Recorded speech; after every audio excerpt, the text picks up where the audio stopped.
Olá, muito boa tarde. É um prazer estar aqui com você novamente. Espero que tenha aproveitado bastante o primeiro dia do EGEM e que esteja gostando deste segundo dia. No período da manhã, já começamos com força total, diversos trabalhos científicos apresentados. E agora, iniciando as atividades da parte da tarde, teremos uma palestra extraordinária, especialmente para quem quer entender um pouco mais da perspectiva empresarial acerca da gestão de pessoas neste período diferente que estamos vivendo de pandemia e, sobretudo, no pós-pandemia. Quem vai falar um pouco a respeito disso para nós não é ninguém menos, ninguém mais do que Paulo Excel. Paulo Excel é formado em administração de empresas e possui MBA em gestão estratégica de negócios pela FGV. Atua como palestrante de carreira com diversos artigos publicados em veículos de imprensa. Possui passagem por empresas de tecnologia como Hexagon e IBM e nos últimos 13 anos atua como headhunter, apoiando empresas de diversos portes e segmentos nas especialidades de tecnologia digital e inovação. Desde 2017, ele lidera a operação da Iocto na América Latina. É apaixonado por pessoas, tecnologia e por desenhar soluções com alto impacto para as empresas por meio de talentos. Então, você que é ligado em gestão de pessoas e, com destaque, aqueles nossos alunos, estudantes da área de gestão da informação, essa palestra tem tudo a ver com a sua trajetória profissional. Para entender um pouco mais a respeito disso, eu tenho agora a alegria de chamar o meu amigo Paulo Excel. Paulo, seja bem-vindo ao EGEM 2021. Olá, pessoal. Obrigado, professor Rafael. Muito grato por estar aqui nessa nova edição do EGEM. Sou novato aqui, mas sou muito grato pelo convite, a qual me foi feito. E para quem não me conhece, sou Paulo Excel, sou diretor Latam da operação da Iocto. E hoje eu estou aqui para falar de um tema bastante profundo, mas ao mesmo tempo desafiador. Porque sempre quando a gente fala de futuro, a gente está falando de ações que estamos programando no presente. E a ideia aqui é trazer um pouco de insights, né? E até para inspirar a audiência aqui desse evento, com algumas provocações exatamente de qual será esse cenário de trabalho, né? Do mercado de trabalho nesse mundo pós-pandemia, né? Lembrando que a gente está ainda num cenário de pandemia, um pouco flexível, às vezes não nem tanto, mas a ideia aqui é fazer algumas provocações e trazer alguns insights também exatamente desse contexto como um todo, tá? E para trazer um pouco de contexto, queria falar um pouco sobre a pessoa que está aqui, trazendo um pouco a informação de vocês.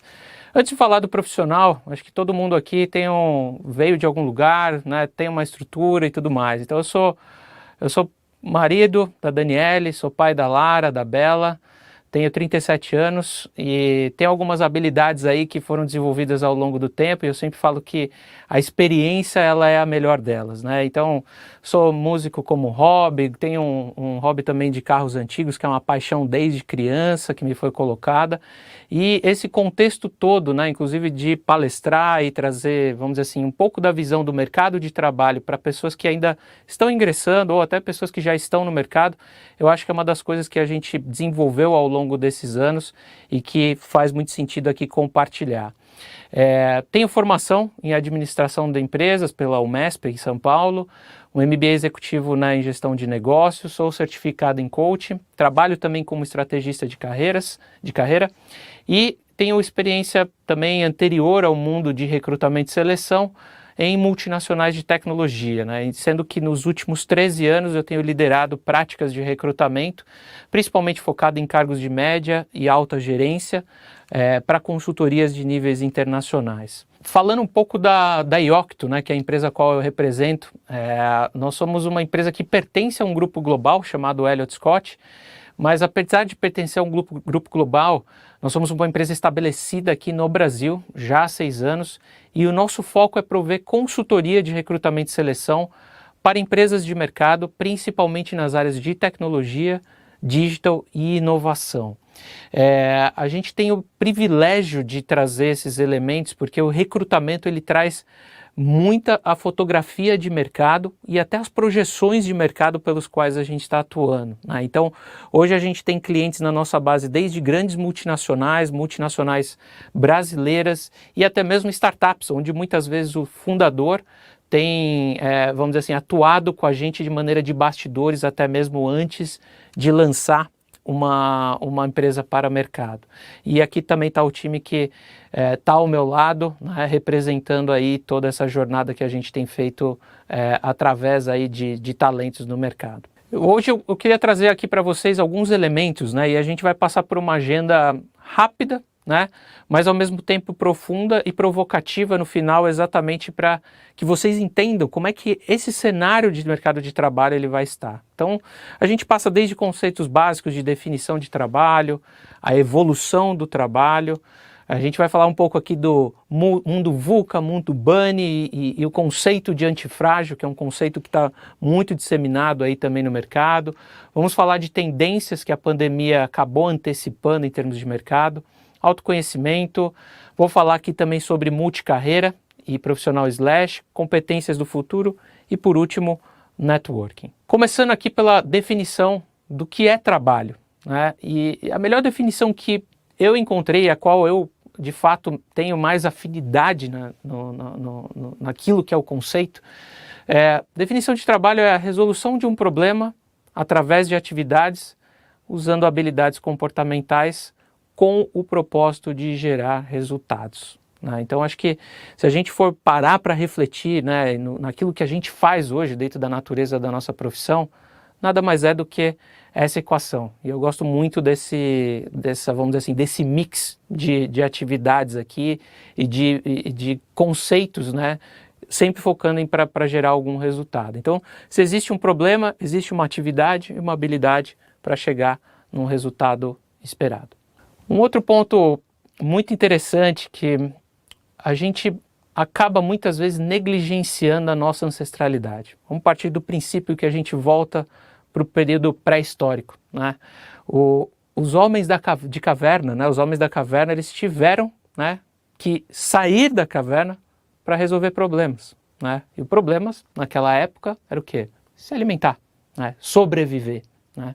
Então, muitas vezes o ser humano ele negligencia um pouco esse espírito empreendedor da nossa ancestralidade, né? Então, a humanidade ela já nasce exatamente com o conceito de resolver problemas independente da época, do século, né, do momento ao qual ela esteja vivendo.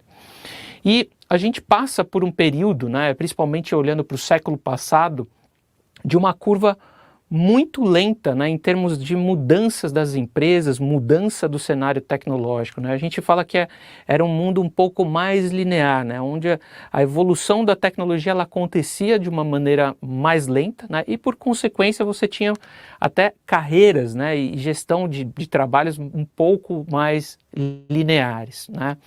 E ao passo que hoje a gente vive num mundo totalmente globalizado, né, e ainda mais agora com o impacto da pandemia, isso se tornou ainda mais latente, né, e alguns fatores vieram, obviamente, a provocar essa nova concepção, né, de carreira, de trabalho e de outros aspectos. E dando o start aqui daquilo que a gente vem falar, né, a gente passa, né, de um conceito, né, de um mundo VUCA, né, para um conceito de mundo BUNny. Para quem não conhece, né, aqui eu trouxe muito exatamente o contexto dentro da língua portuguesa, porque são termos adaptados, né, ao nosso idioma, né, à nossa gramática. A gente vivia num mundo volátil, incerto, complexo e ambíguo, né?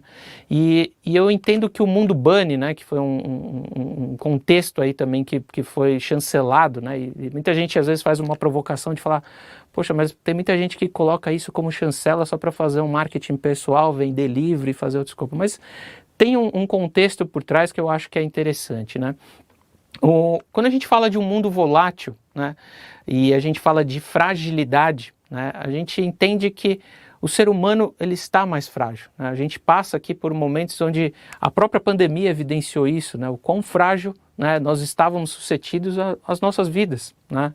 E sem saber exatamente qual o caminho que aquilo ia lhe dar. Então, é uma fragilidade que está intrínseca e a gente passa até às vezes por outras situações, né? Vamos imaginar o impacto, né, de fragilidade que uma usina hidrelétrica, por exemplo, se parar para um estado, né, para umas cidades, tem uma série de coisas aqui que está envolvido. O mundo incerto, né, e eu gosto muito dessa correlação, né, de que o mundo bunny, né, ele é a consequência do mundo VUCA, né? Então, no mundo VUCA a gente falava de um mundo incerto, né? E o mundo incerto para nós o que é? Ele gera ansiedade, né? Então, hoje a gente lida com uma quantidade muito grande de informação, né? E você lidar com aquilo, né, tem gerado aí praticamente muitos fatores que as empresas, inclusive, estão tendo um olhar mais carinhoso agora para esse ponto, que é lidar com vamos dizer assim, a saúde mental dos seus colaboradores, né? A gente passou, né, também de um mundo complexo para uma realidade não linear, né? Você não consegue, eu diria que uma das tarefas mais difíceis nas corporações hoje é você fazer um planejamento estratégico. Não que ele não seja importante, mas a gente não vive mais um mundo, vamos dizer assim, totalmente linear, como eu trouxe aqui no tópico anterior, falando da evolução do trabalho, né? E também saímos aqui de um mundo ambíguo para um mundo incompreensível, né? Como que a gente vai lidar com problemas que a gente não sabe resolver ainda, né? Então, que habilidades que a gente vai poder desenvolver para chegar nesse escopo? Espera, quem disse que a gente tem que voltar ao normal? E se em vez de voltar a gente for pra frente? Gentle people, entender que nada precisa ser perfeito, que todo encontro é bom do seu jeito. E se o novo normal for mais novo e menos normal, e a gente tornar inesquecível o momento banal, tudo pode ser melhor quando a gente se abre pro mundo. Então, vocês viram aí no vídeo que, de fato, a gente está vivendo uma nova era, né? Onde a questão de valores, de senso de comunidade, de sustentabilidade, ela passa aí por o contexto de mundo que a gente está vivendo agora, tá?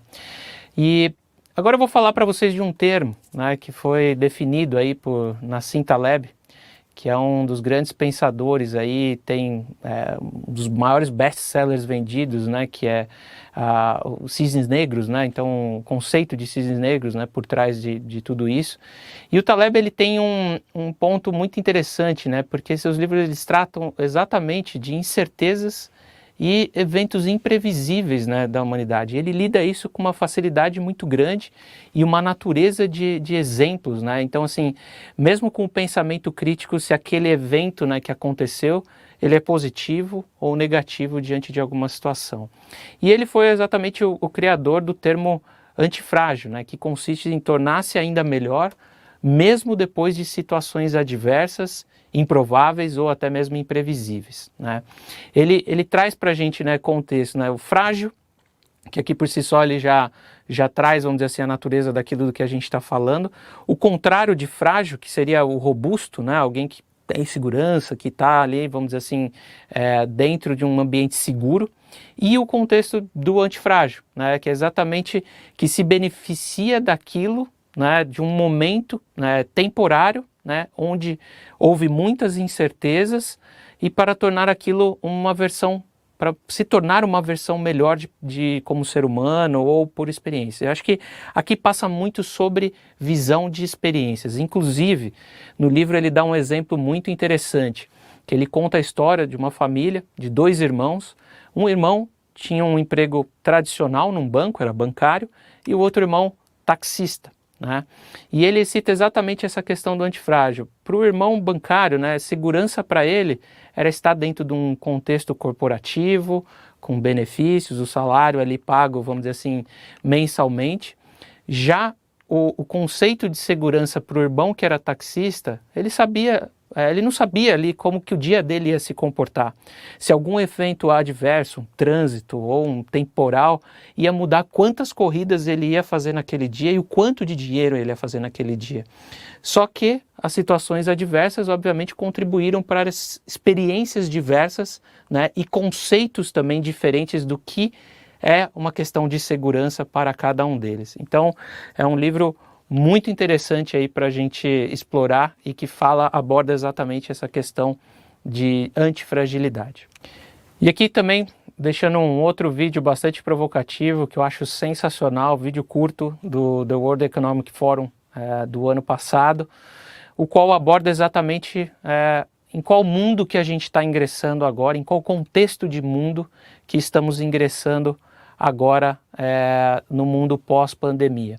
E já antecipando para vocês, a gente está entrando num contexto de mundo onde a questão de comunidade ela está muito presente, né, seja da natureza das organizações, dos governos, dos países.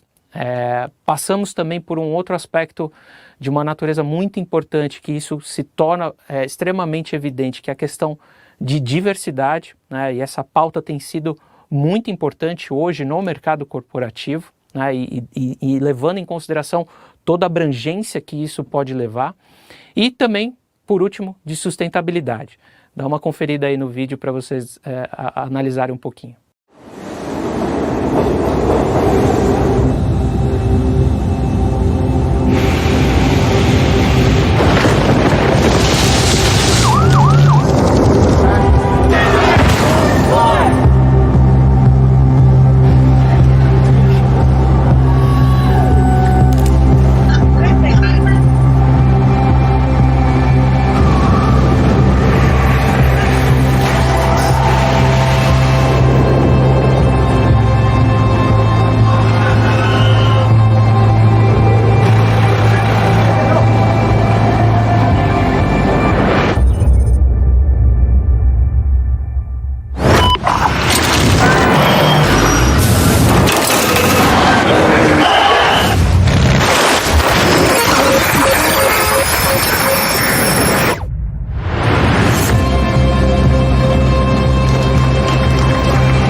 E aí, né, aterrissando um pouco para a nossa realidade diária, né, de meros mortais aqui no mundo corporativo, eu vou falar para vocês um pouco o que são essas 5 tendências, né, do futuro do trabalho que a própria pandemia veio a provocar nas empresas.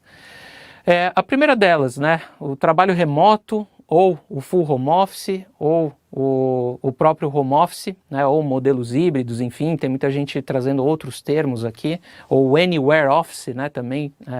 Hoje o mundo não tem barreiras, né, então a gente vê cenários, e isso a gente na consultoria sente na pele, inclusive de clientes internacionais, querendo olhar um pouco para o mercado brasileiro, às vezes para suprir uma lacuna do mercado de trabalho onde eles tinham, né? Então você vê uma questão de migração de pessoas voltando muitas vezes para a sua cidade natal, né, para estar mais próximo da família e conseguindo levar as suas profissões da mesma forma. Então assim, a provocação sempre que eu faço assim, será que de fato as empresas estão preparadas para esse modelo híbrido? Né? Tem muita gente falando que essa é a tendência de mercado, mas a gente já vê uma questão muito crítica de comunicação e de gestão que isso tem impactado, né, na forma de relações entre líderes e liderados. Então é um ponto sempre de reflexão. Eu trago aqui uma questão de melhora da comunicação, e aqui eu dou um exemplo mais básico possível. Eu nunca imaginei meus pais, né, geração hoje com 70 anos de idade, utilizando plataformas como Zoom, como Teams, né? Quando que você ia imaginar que isso ia acontecer num cenário normal? Então, eu tive muito mais presente dos meus pais na pandemia do que talvez tivesse no mundo anterior, né? Aquela questão de gestão de rotina diária, de ir para o escritório, voltar e tudo mais. Então, eu até acredito que mesmo, né, trazendo um exemplo básico aqui de cunho familiar, eu acredito que houve uma melhora de comunicação de uma forma geral. Um outro fator que trouxe, né, que a pandemia antecipou, e muita gente falava antes, era a questão da flexibilidade e do equilíbrio, né, entre vida pessoal e profissional. E com o advento da pandemia, e quem tem esse privilégio de poder trabalhar de casa, isso ficou muito próximo, né? Então a gestão do mundo familiar, o lado profissional, o lado espiritual, o lado físico, né, de atividade física, de saúde física e mental, ele ficou muito em evidência. E como eu disse aqui também anteriormente, as empresas passaram a ter e dar mais importância para esse aspecto, né? Tanto que hoje uma tendência global é você ter um executivo principal que olha só para essa questão de ações exatamente voltadas para melhorar a saúde mental dos seus colaboradores e contribuir exatamente para uma melhor, vamos dizer assim, efetividade daquilo que a empresa busca. Questão de infraestrutura. Eu vou trazer um exemplo prático aqui que um dos nossos clientes, obviamente não vou falar quem são, que logo em março de 2020, quando, né, teve ali o epicentro ali de quando as coisas aconteceram, e muitas empresas se viram numa condição de tecnologia defasada, porque imagine uma empresa com 2.000 funcionários, onde 80% dos funcionários tinham desktop, sim, computador de mesa, né? E de um dia para a noite você precisava colocar essas pessoas dentro de casa, né? E trabalhando e operando dentro de casa. Como trabalhar a infraestrutura num cenário como esse? Então, como eu disse para você, tive caso de clientes reais que funcionários, eles falaram, funcionário, pega o desktop, põe embaixo do braço e leva para dentro de casa que depois a gente resolve a situação. Então, infraestrutura certamente acho que foi um ponto colocado à prova, né? E que as empresas tiveram muito que investir e muitas vezes mudar o mindset da cultura da empresa para permitir que um colaborador pudesse trabalhar de uma maneira tranquila, seja lá de onde ele estiver. E um outro advento é a questão da digitalização de processos. Hoje é uma das coisas, né, a gente passava para aquele mundo de assinar contrato, ir para cartório e tudo mais. Hoje você tem inúmeras plataformas que puderam melhorar isso, ou plataformas que puderam melhorar a colaboração entre os próprios funcionários. Porque antes, legal, você ia para uma sala de reunião, discutia um tema, todo mundo ali, né, estava na mesma pauta, mas e hoje, como que você faz esse acompanhamento? Como que você faz uma gestão de entregáveis dos seus colaboradores, né, sem ter uma plataforma tecnológica por trás? Então, essa é uma questão que ficou bastante latente e que as empresas que já estavam ali emergindo, né, nesse mundo, elas praticamente que explodiram, né, as suas operações, explodiram no bom sentido, né, de crescimento, porque ela conseguiu escalar muito fácil, né, a necessidade dessas plataformas para muitas empresas que até então tinham seus processos de maneira física ou não digital. E aqui já entro na linha como especialista, que é um tópico que eu gosto bastante, e a provocação que eu sempre faço é o quanto que vocês investem hoje em autoconhecimento.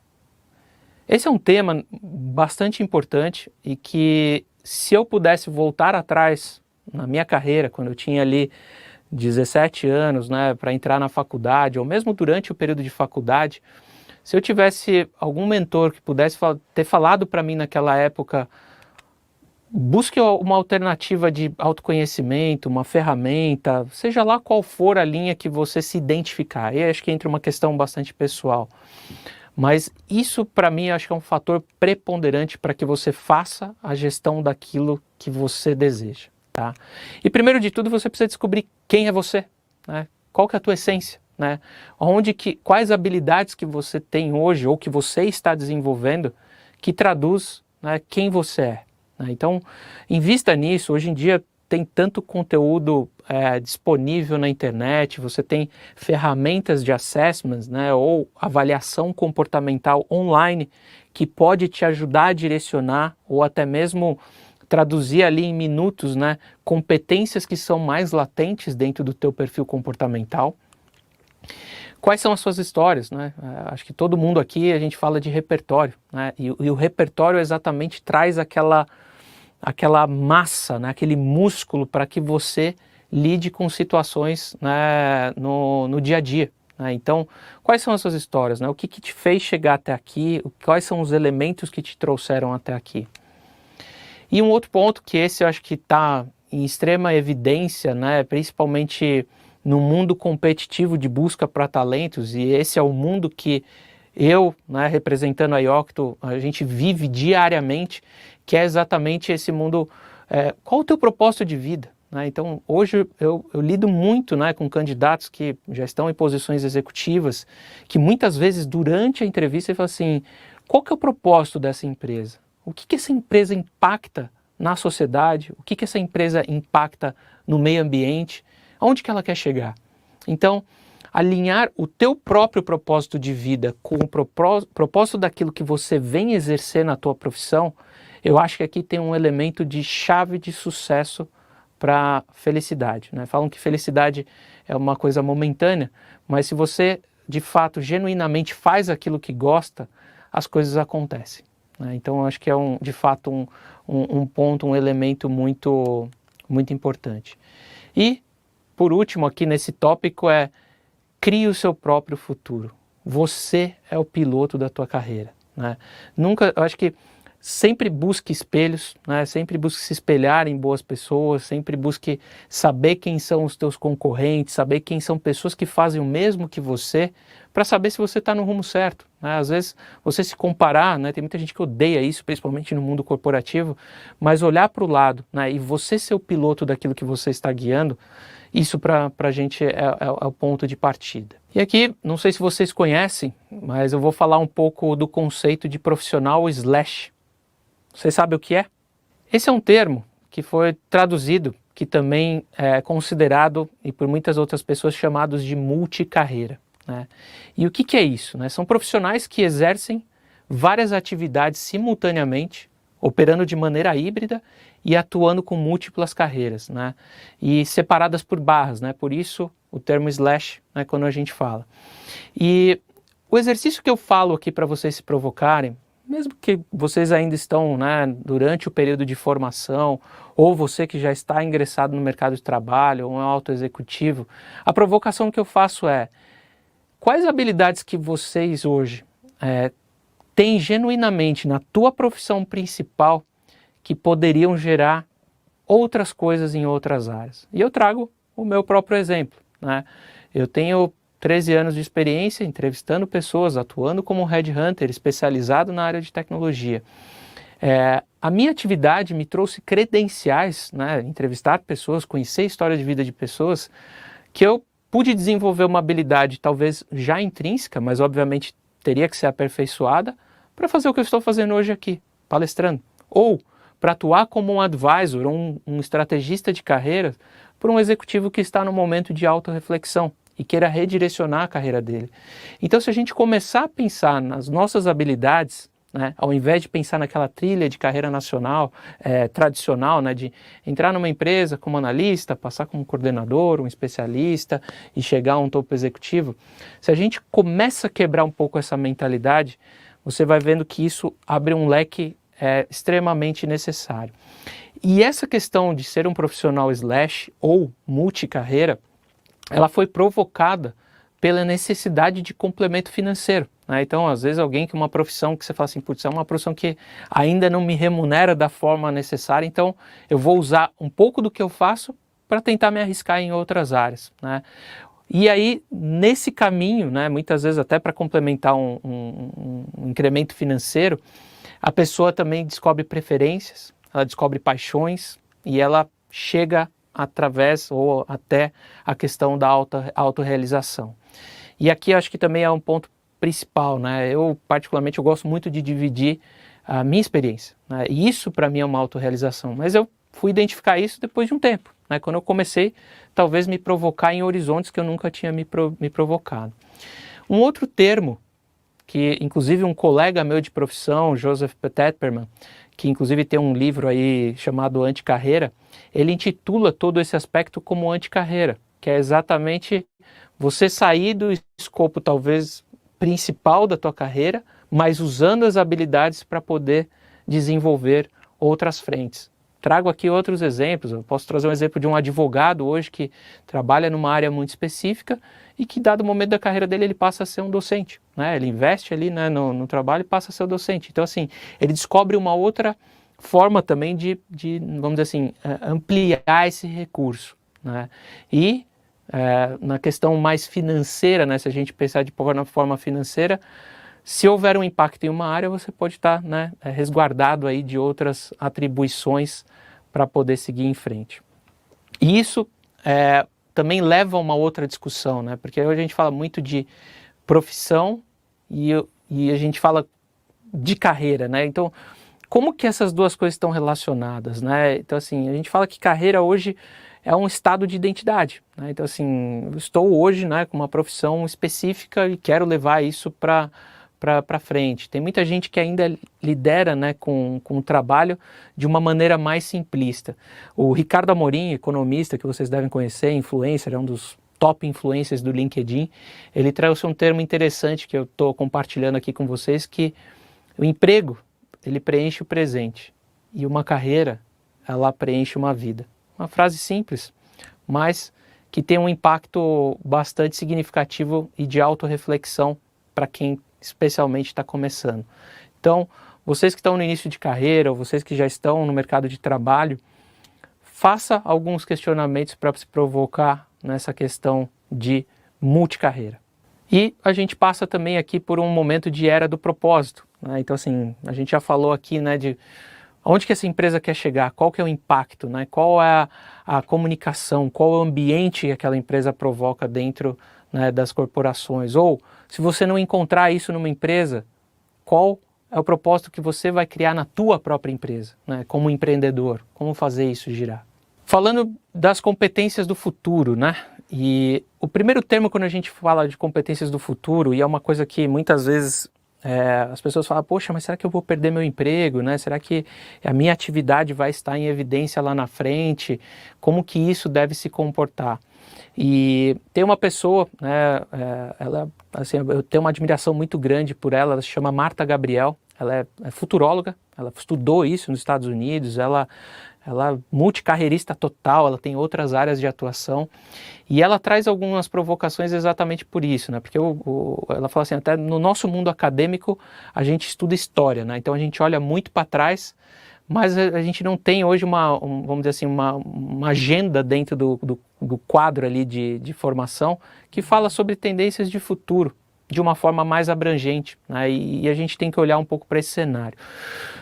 Entrando num contexto onde a tecnologia está cada vez mais presente dentro do nosso mundo, e a pandemia acho que potencializou isso de uma forma exponencial, à medida que a tecnologia automatiza processos, né, o que de fato passa a ter valor, né?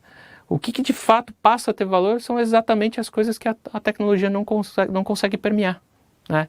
Então é a interpretação do homem, é a capacidade de argumentação.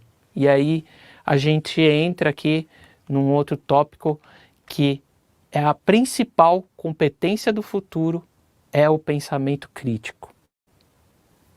E o pensamento crítico aqui a gente vai dividir em 5 subtópicos que abordam exatamente essa questão. Sendo que o primeiro dele, a gente fala do ceticismo amável, né? O que significa isso? À medida que o mundo começa a ficar cada vez mais tecnológico, a gente está falando aqui praticamente da morte da empatia, né? Mas quando a gente fala de ceticismo nesse caso, a gente fala assim, no frigir dos ovos, assim, seja chato, né?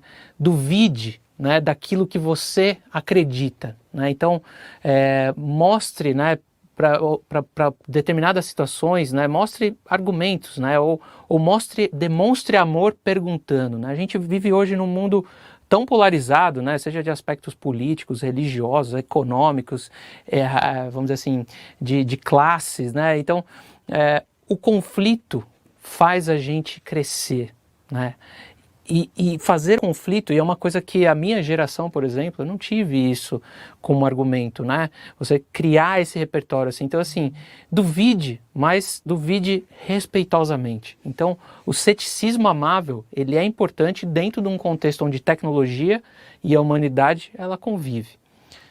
O segundo tópico, eu falo de liberte-se do seu viés cognitivo, né? Duvide de você mesmo.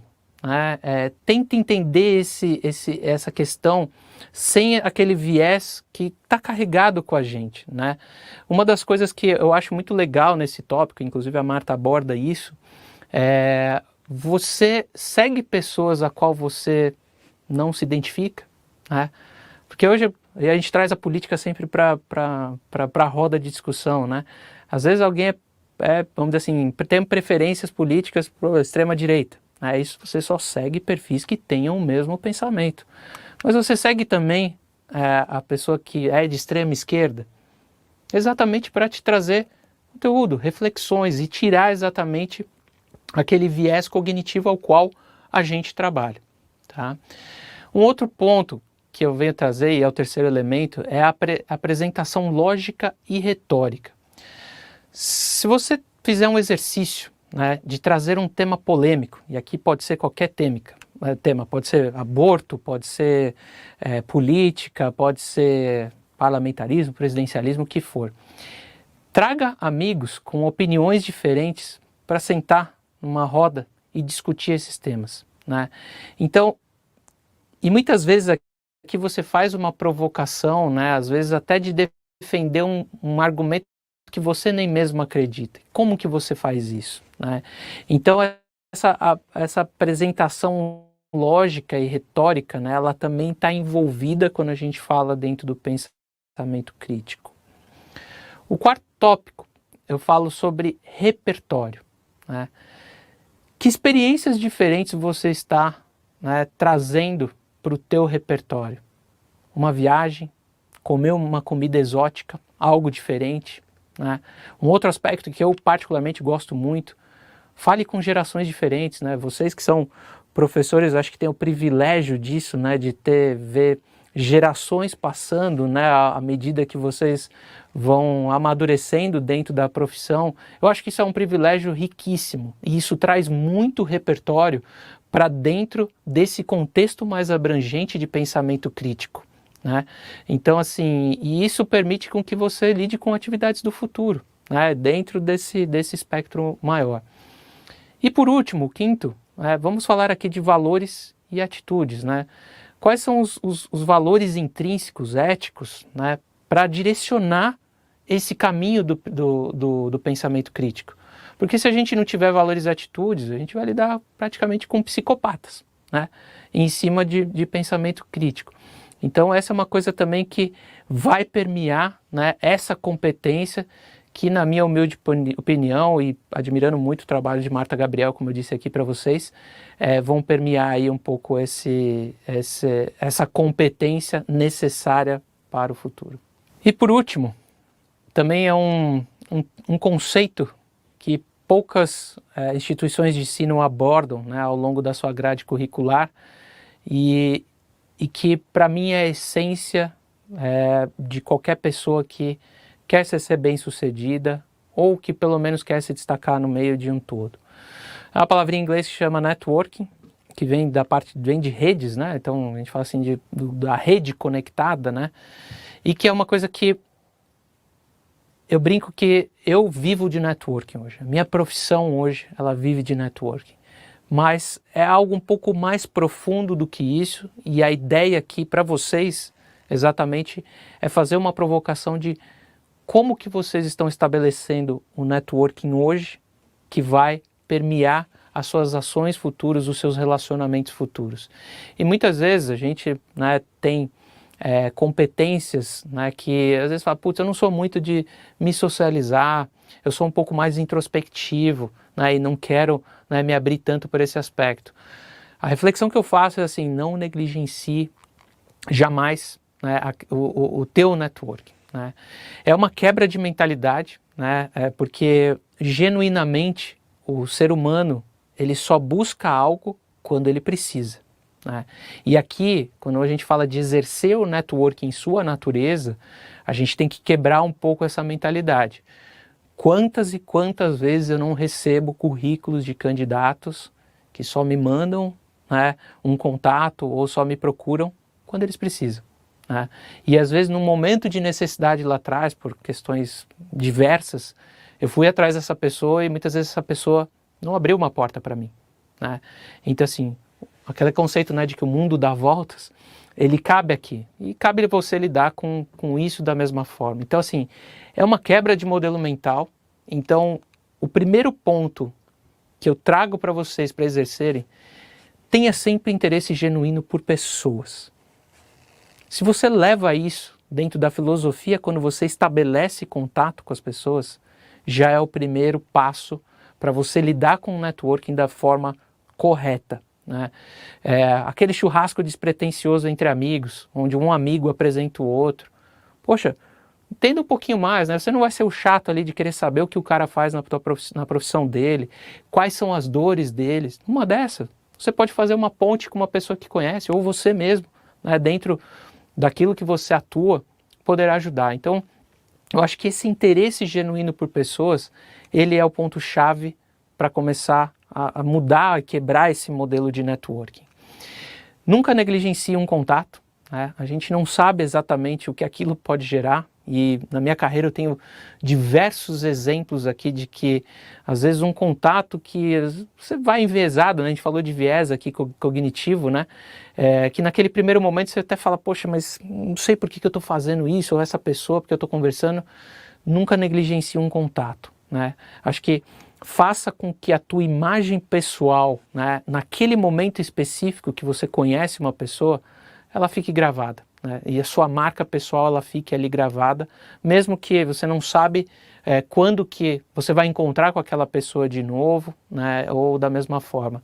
Na Yocto a gente tem uma filosofia muito legal e a gente encara muito a questão de experiência de candidatos. Né? A gente entrevista inúmeras pessoas semanalmente e geralmente a gente dedica ali de 50 a 1 hora para entrevistar uma pessoa, para ter a essência exatamente daquilo que a gente está buscando na pessoa.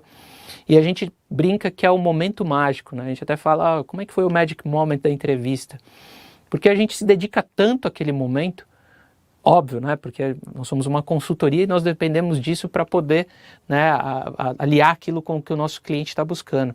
Mas é a forma como a gente cria o alicerce para uma relação futura. Né? Então, fazer com que aquele momento, muitas vezes desconfortável para uma pessoa, né? Uma entrevista de emprego, as pessoas falam, estão me avaliando, né? Estão me julgando, o que não é o correto, mas fazer com que aquilo seja da melhor forma possível, que independente do fruto da entrevista, você criou uma rede de relação com aquela pessoa. E, por último, que é também, acho que é um elemento bastante significativo, que é manter a constância.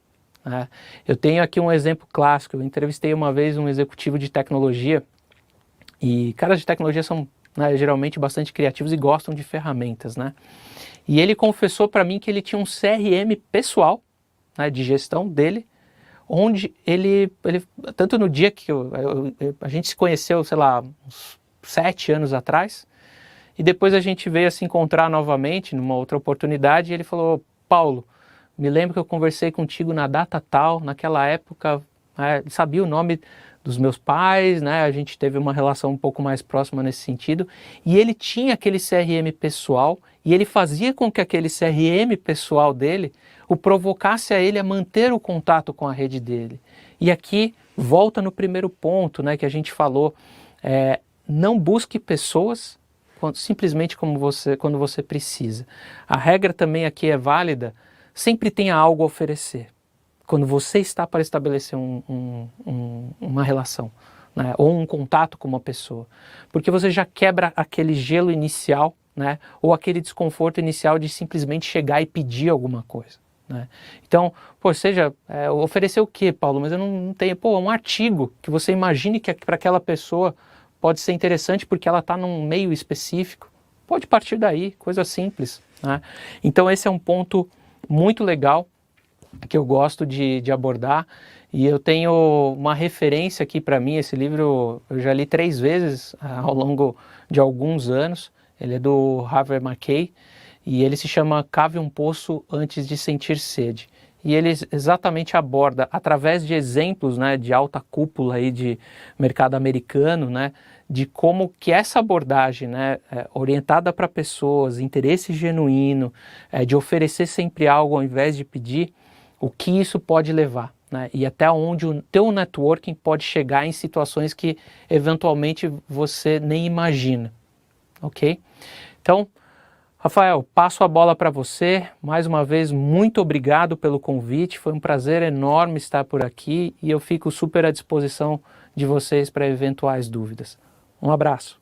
Meu caro Paulo, só tenho a lhe agradecer por estar conosco aqui no EGEM, compartilhando um pouco da sua vasta experiência na área de gestão de pessoas, em especial nessa área de tecnologia, que eu tenho certeza foi muito proveitoso e está sendo muito proveitoso para todo o nosso público, sobretudo para os nossos estudantes dos cursos de gestão da informação e sistemas de informação. Você que está nos assistindo, espero que, como eu, tenha gostado do que o Paulo nos trouxe.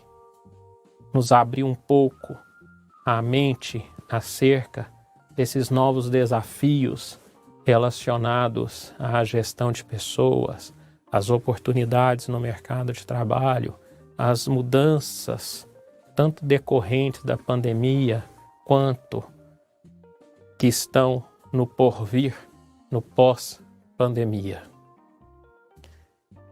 Como Paulo falou hoje à tarde, nós teremos agora à noite outra palestra que eu já convido você para que continue conosco.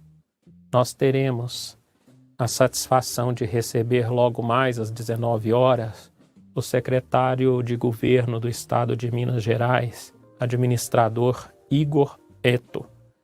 Ele que falará para nós um pouco também da sua experiência na área de gestão pública, um assunto há muito demandado pelo público do EGEM, em especial pelos nossos estudantes do curso de Administração Pública. Então, faremos um breve intervalo agora e logo depois continuaremos com as diversas atividades às 16 horas. Cada um já deve ter escolhido a sua. Se não escolheu, ainda dá tempo. São 8 opções diferentes, de acordo com seus anseios, com a sua atividade profissional e com o seu desejo de crescimento e de carreira. Um grande abraço e logo mais nos vemos novamente.